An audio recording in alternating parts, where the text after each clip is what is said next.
دەمانوێت دەسا گوێمان لە یەکێک لە بەرهەمەکانی ناو ئەم کتێبێ بێت ئەنجا کاک جاسمەگەر یەکێک لە بەرهەمەکان خۆ پێت باش بەڵێ با هەر بە نیشتیمانەوە گفتمان بە هەر نیشتیمان بێت فەرموو.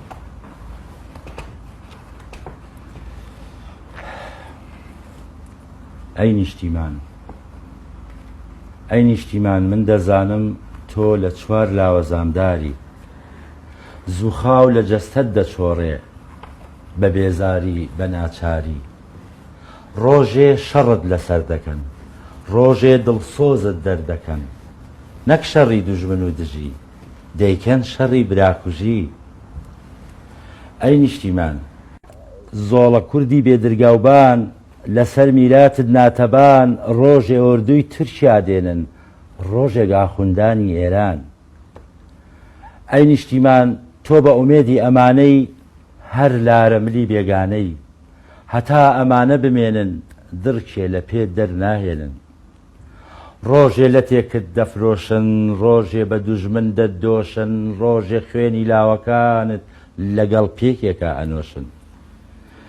ئەی نیشتیمان، دا ناوە پەرلەمانێ، چی دەگوزەرێ کەس نازانێ، هەتکی حەیا و ناموسەکەن، ئافەرینی جاسووسەکەن.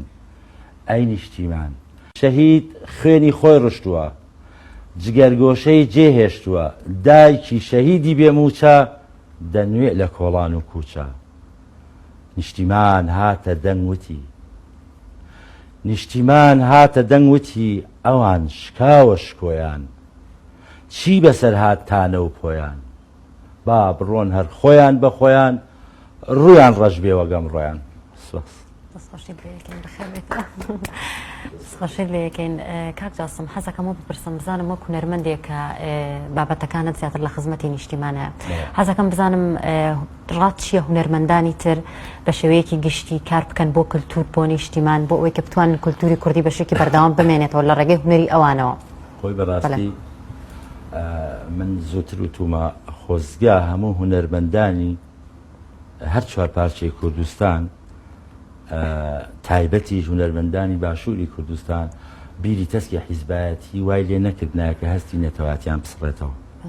بەڕاستی پێم خۆش بوو هونەرمەندان هەر عەقەلەن یەکی سرودێکی نیشتیمانیان هەبوایە، یان عەقەلەن هەر مەسەلەن عەفرین دوژمنی گەلی کورد هجوومە کاتە سەر عەفرین و بە هونەرمەندان هەرێکی لە لای خۆیەوە بیتوانیا ئاوازێک هۆنراوەیەک، یعنی کە ئەم کۆمەڵیە هەبێ دوژمنانی گەلی کوردش یەک بوون و یەک ڕیزی گەلی کورد ئەبینن. بەڵام بەداخەوە هونەرمەندان لێرەوەیان لێ هاتووە بیری تەسکی حیزبایەتی هەستی نێتەوایەتی سڕینەتەوە، ئەگەر بێت و ئێستا ڕەنگ هەیە شتێکت پێ بەڵام بەلاتەوە سەیر بێ. هەموو جارێ بۆ کاگاکۆشم باسە کرد، زۆربەی زۆری هونەرمەندان ئەگەر فیلمێکی شەرلی شاپریان بۆ لێبەی سەیری بکەن پێ ناکەن، هەر سەیریەکەن، ئاساییە بەلایەنەوە. بەڵام ئەگەر باسی نیشتیمان و نەتەوە و سرود بۆ گەلی کوردومانە بڵێ پێکەنێ، یعنی ئەڵێ نیشتیمانی زۆر بەیان لەگەڵ ڕێزم بۆ بەعزێکیان. ئێستا لێرەوە من چاوەکانی هونەرمەندی خۆشەویست بورهان مەجید ماجەکەم کە یەکێکە لە هونەرمەندە جوانەکانی ئەم وڵاتە و جێی تەقدیر و ڕێز و خۆشەویستیە نیشتیمان پەروەرێکی جوانە بورهان مەجید. بەڵام بەدەر لە کاک بورهان من تا ئێستا هونەرمەندێکم نەدیوە لەگەڵ ئازاری گەلەکەیە بێ، یعنی عەقەلەن تۆ هەر پارچەیەکی کوردستان ئەگەر ئەو هونەرمەند بێ پێی بڵێن هونەرمەند دەبێ بە خەمی هەموو نیشتیمانەوە بێ. پێمان خۆشە گەلی کورد هونەرمەندی خۆشی هەبێ، هەڵپەرچێ گۆرانی ئەمەش زەرورە، بەڵام بەو شێوەیەش نایانی ئەگەر هونەرمەندێ بتوانێ تەنها سرودێکی بۆ وڵاتەکەی بڵێ بۆ مێژووی خۆی باشە. بەڵام بەداخەوە ئەوان زۆربەی زۆریان نازانم، یعنی هەندێکیان هەن، بەڵام تەنها سرود بۆ پێشمەرگە کیفایەت نییە، چکە پێشمەرگە لەسەر سەر و لەسەر چاومانە، پێشمەرگە هی هەموو لایەکمانە. بەڵام مەفرۆزیش بوو هەر ئەوەی کە سرودێک بۆ پێشمەرگە ئاچڕێ، با سرودێکیش بۆ ئەفرین بچڕێ، با سرودێکیش بۆ باکووری کوردستان بچڕێ، با سرودێکیش بۆ گەلیلا بچڕێ. یعنی هەتاکەی ئێمە هەر دانیشین و بڵێن کاک فڵان کاک دەسەڵات کاک نازانم حیزب پێی ناخۆشە، کاکەی جان بەڕاستی ئەڵم بەداخەوەم بۆ ئەو هونەرمەندانی کە گەلیان زۆریشم خۆشەوێن بەڵام بەداخەوەکە من پێشم وتو تەنانەت پێشنیاریشم کردو لەگەڵ کۆمەڵی هونەرمەند کە پێکەوە سرودێک بکەین بە کۆرس بەڵام یعنی ئەمەنان سیر بۆ وەک ئەو فیلمی کە بووم باس کردی پێکەنینیان بە فیلمێکی هەزەلی نایە بەڵام کە باسی سرودێکەکەی بۆ گەلی کوردو بۆ ئەمە پێکەنینیان یاڵێ باسی چییە تەنانەت و کێشە کللتوریەکی ئێستش هەیە کە بەڕاستی بەشێک لەو نەوەی ئێستا بەشێک لە کللتوری خۆی ناناسێ ئەمەش ئەرکی هونەرمەندانە بێ بەداخەوە ئێستا یعنی لەگەر ڕێزما هونەرمەندان کە نەشیان توانیوە سرودێک بۆ نیشتیمانەکەیان بڵێن بەداخەوە بازێک گۆرانیش هەیە ئێستا کە ئەوترێ نازانم ینی ناشرینی یعنی ناشرینیەکی وا پیشانە مەسەلەن گۆرانیڵە تڵپە تەماتە و نازان کۆمەڵە شت هەیە بەڕاستی باشە ئەمە نەریت و ئەمە کللتوری گەلەکەتانە یعنی بەڕاستی ئەمانە نازانم بڵم چی بە هەر حاڵ ئەمانش بڵێ نمونەی جوانی هونەرمەندانیشمان هەیە کە کاک جاسمی ساز لە سەرەتا و ئاماژەی پێدا کە خۆبەخشانە هاوکاری معنەوی هونەرمەند جاسمی سازیان کردووە هەر لە کاک عیزەدین قادرەوە هەر لە شەوکەت ماوەتی بێستونی ئەحەڕەش هەر لە دواتر باسی ئەو پاڵپشتیانەکەین بەڵام ئێستا ئەمەتی باسی هونەرمەندانێک کە گۆرانی بێژن ینی ئەوانە جێ فەخر و شانازین بۆ من کە تۆ باسییانەکەی بەڵام مەسەلەن ئەم باسی هونەرمەندی گۆرانی بێژەکە کە سرودیان وتبێ و چەندین هونەرمەندی تر کە بەداخەوە لێرەدا نەدەرفەت هەیە ناوی هەمویان بێنن و دڵنیاشم ناوی هەندێکیانم بیر دەچێ بەڵام لەو ناوانەی کە لەبیر مەناوم هێنان و من لێرەدا چەند جیاوازەیەکی تر باز دەکەم کە وای لە من کرد هیچ پاداشتێکی مادی و معنەوی کە من وەریگرم لە هونەرمەند جاسمی سازیات لە خانەوادەکەی یان لە هیچ کەسێک یان لە هیچ بەڕێوەبەرایەتیەکی تایبەت بە هونەر نەخێر بەڵکو تەنها من وەکو نووسەرێک وەکو پێنووس بەدەستێک پێنووسەکەم بێلایەنانە بۆ کورد و ئەمە شاهێدیدانێکی منە و ئەمە کۆکردنەوە و پاراستنی بەرهەمە هونەریەکانی هونەرمەند جاسمی سازە کۆڕی ئەمڕۆی کاگاکۆ کۆشاروشی وەکو نووسەرێک ئەم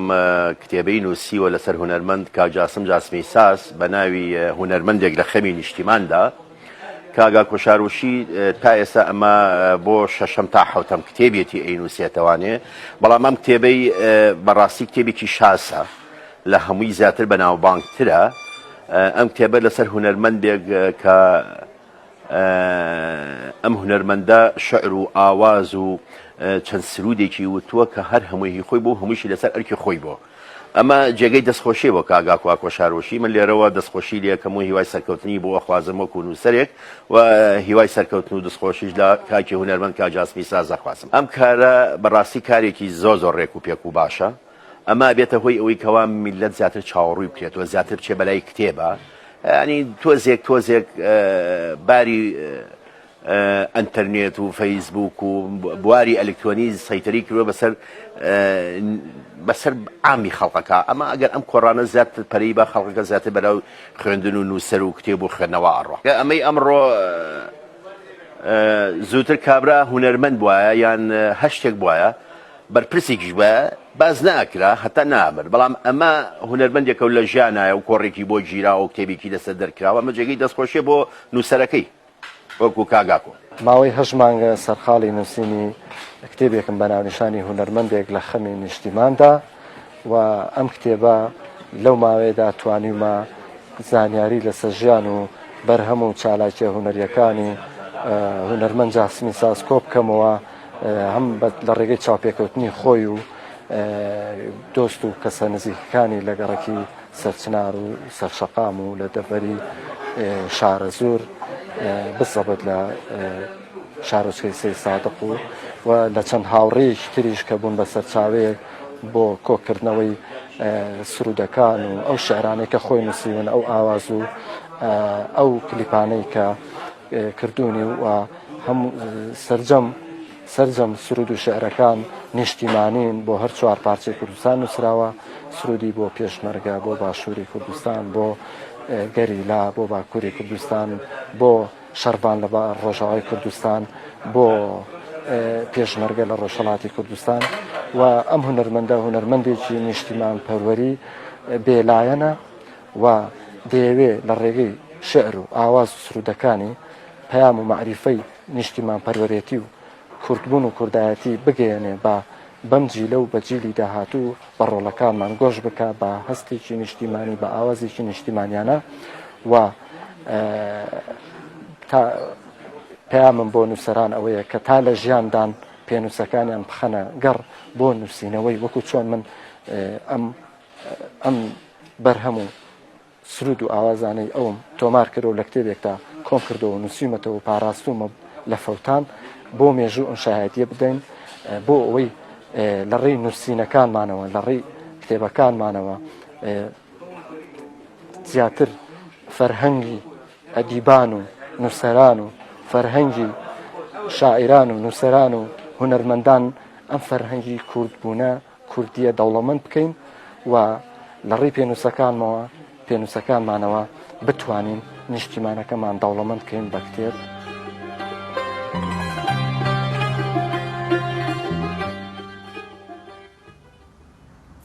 بەڵێ دووبارە سڵاو کاگاکۆ حەزەکەم بپرسم زانم ئەو گرفتانی کە دەربارەی بەرهەمەکانت هاتۆتە ڕێگەی بەڕێزت وە بەتایبەت ئەم کتێبە کە ئەو گرفتانی کە هاتۆتە ڕێگەت حەزەکەم باسی و گرفتانەمان بۆ بکەی لەگەڵۆش حەزەکەم زانم و کەسانی کە پاڵپشتیان کردویت کەسانێکی وا هەبوون. بەڵێ لەو کەسانی کە پاڵپشتیان کردین وەکو سەرچاوە زانیاریم لێوەرگرتن و مقابلە و چاپێکوتنم لەگەڵدا سازدان سەبارەت بە ژیانی تایبەتی هونەرمەند جاسمی ساز سەبارەت بە کار و چالاکی و سرود و شعر و ئاوازە نیشتیمانیەکانی چکە ئەو شتانەی کە خۆی لە بیری چوو بوو من لە مەسەلەن لە مامۆستا سابیری برایم وەرگرت مامۆستا سابیر حەمە خورشید مقابلی ڕێبواری مەلازادم کرد کاگازە پێنجوێنی پێشەکی بۆ نووسیم و وەکو سەرچاوە سوودم لێوەرگرت هەروەها شەوکەت ماوەتی لە پێداچوونەوەی کتێبەکەدا یارمەتی داین هەروەها زۆر لەو هونەرمەندە خۆبەخشانە و لەو کەسایەتی خۆبەخشانە لە گەڕێکی چوارباخ و سەرشەقام و لە دەفەری شارە زۆری ئەو گرفتانی کە هاتۆتە ڕێگەی کارەکانت ئەو گرفت و کۆسپ و ئاستەنگیانەی هاتۆتە ڕێگەمان ئەوە بوو کە ئێمە سەرەتای دەستپێکردن ئیتیفاقم لەگەڵ کاک جاسم کرد کە هیچ کەسێک نەتوانێ کاریگەری خراپ و سلبی لەسەرمان هەبێ و ساردمان بکاتەوە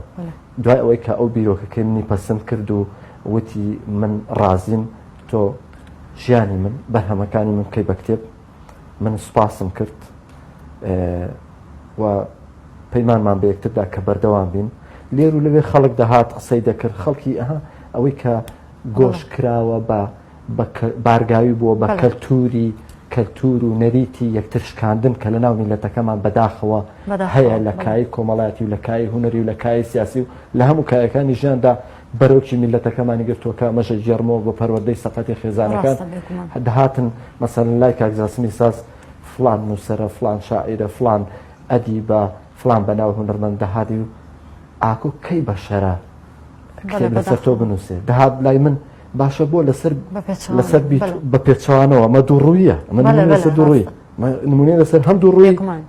هەم کەلتوری یەکتر شکاندن بەداخەوە دەهات لای من دەیوت باشە بۆ لەسەر بیتهۆڤن کتێبن نەنووسیوە منیش پێم وت ئەگەر بیتهۆڤن کورد بووە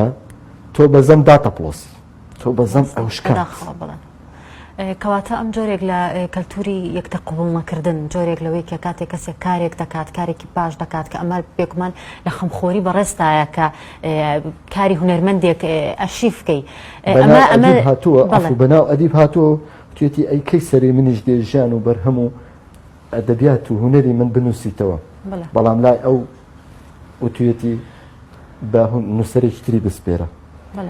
بەڵام ئەو جوابی نووسەرەکانی داوەتە و توێتی ئەی بۆ تا ئاکۆ و بیرۆکەی تەقدیمی من نەکرد ئێوە دەنگتان نەبوو ئامادە نەبوون بە مەقالەیەکیش لە جەریدەیەک لە گۆڤارێک باسم بکەم من ئەو ڕێچکەیەم شکاند کە زیندوو خۆری مردوو پەرست تا هونەرمەند لە ژیاندایە تا نووسەران و ئەدیبان لە ژیاندان ئێمە دانی خێریان پێدا بنێن و هاوکاریان بکەین بۆی بەرهەمەکانیان کۆ بکەینەوە بینوسین و بیپارێزین لە فەوتان نەک دوای مردنی شین و واوەیلا بکەین و بە شان و باڵیان هەڵدا بڵێن دوای مردن استفادەی نییە مێژوو تا زیندوی مێژوو دەبێت بۆ خۆت تۆمارکەوی بیپارێزی بێلایەنانە بە ویژدانەوە شاهدی لەسەر